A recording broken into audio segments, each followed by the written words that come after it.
స్వాతంత్ర దినోత్సవ వేడుకలు ఘనంగా నిర్వహించారు. రాయదుర్గం పట్టణంలోని టీడీపీ కార్యాలయం, పురపాలక సంఘం కార్యాలయం, జామియా మహమ్మద్ అరబిక్ కళాశాలలో ఎమ్మెల్యే కాలువ శ్రీనివాసులు జాతీయ జెండాను ఆవిష్కరించారు. మహాత్ముడు కలల కన్నా గ్రామ స్వరాజ్య స్థాపనకు ప్రతి ఒక్కరూ కృషి చేయాలన్నారు.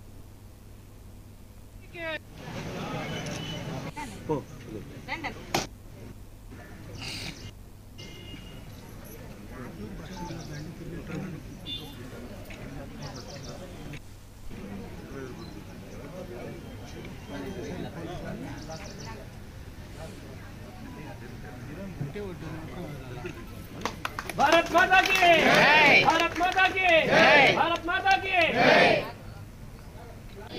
जय हे भारत भाग्य विधाता, पंजाब सिंधु गुजरात मराठा द्राविड उत्कल गंगा विंध्य हिमाचल यमुना। 2 శతాబ్దాలకు పైగా పరాయి పాలనలో మగ్గిన భారత జాతి దేశ స్వాతంత్రం కోసం అనేక త్యాగాలు చేసింది. ఎందరో మహనీయుల త్యాగ ఫలితంగా సిద్ధించిన స్వాతంత్రం ఇంకా సామాన్యుడికి చేరువ చేయాల్సిన బాధ్యత మనందరిపైన ఉంది. స్వాతంత్ర ఫలాలు మహాత్ముడు కలలుగన్న గ్రామ స్వరాజ్యాన్ని స్థాపించినప్పుడే సాధ్యపడతాయి.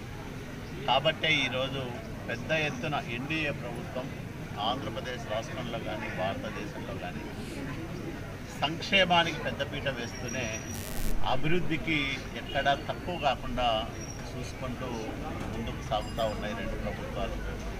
ముఖ్యంగా రాష్ట్రంలో చంద్రబాబు నాయుడు గారి నాయకత్వంలో ఎన్డీఏ ప్రభుత్వం సంక్షేమాన్ని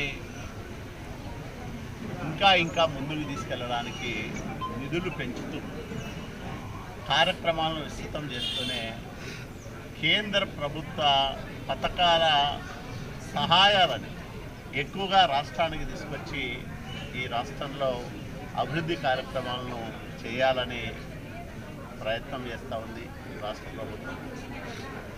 పెట్టుబడులు ఆకర్షించడానికి, పరిశ్రమలను స్థాపించడానికి చంద్రబాబు నాయుడు గారు ప్రత్యేక చొరవ తీసుకుంటూ ఉన్నారు. కాబట్టే గత 5 సంవత్సరాల అరాచక పరిపాలనలో పారిపోయిన పెట్టుబడిదారులందరూ కూడా మళ్ళా ఆంధ్రప్రదేశ్ రాష్ట్రం వైపు చూస్తూ ఉన్నారు. ఈ రాష్ట్రంలో పరిశ్రమలు స్థాపించడానికి ముందుకు వస్తున్నారు. ఒక సుహృద్భావ వాతావరణం, పారిశ్రామికవేత్తలకు పెట్టుబడులకు అనుకూలమైన వాతావరణాన్ని ఆంధ్రప్రదేశ్ రాష్ట్రంలో కల్పించడానికి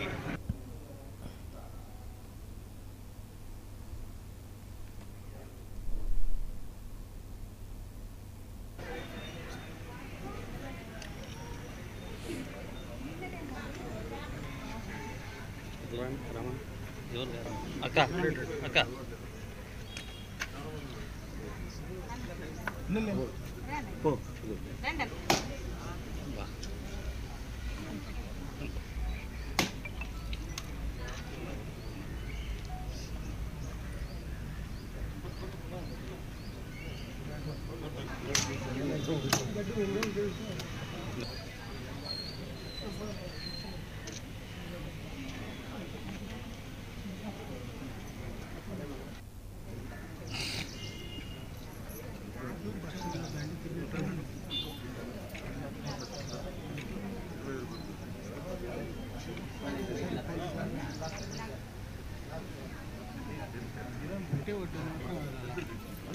भारत माता की जय।